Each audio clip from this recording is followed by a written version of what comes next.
Tama.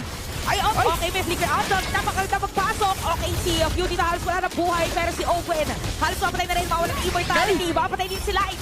Okay, kailangan mag-concede kasi si Annabelle! Nakakapa si Pew! Pero napanin si Annabelle! Si Caltisi naman nakita yung bakan si Moreno. Gusto i-contest. Team Falcons, ano ang gagawin nila dito? Tingnan natin kung makakapasok ngayon. Ginamit na naman yung Feather Edge Strike. Yung Lord kalahati na yung buhay. Si Eman. Eman is here! Pero alam yan ng Team Falcons. Matanglawin, ika nga. Pero yun nga lang, yung Lord ay tutuloy pa rin. Walang reset.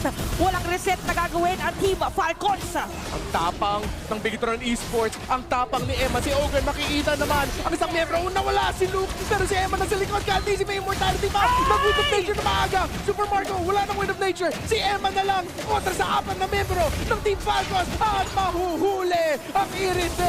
Pero ito si Moreno. The Master Showman gets blasted by Kyle Tizzy. Pero tuloy pa rin ang laban, hindi susukuan. Sabi nila ng Team Falcons, nandito na si Annabelle, nakahanda kayong mga players ng Team Falcons. Bouncing ball para kay Owen. Super Marco ay mawawala. Wala ng major damage dealer ang Team Falcons. Kailangan na ata mag-back dito ng Team Falcons. Pero si Annabelle na naman! Pero yung minions, sabi nila,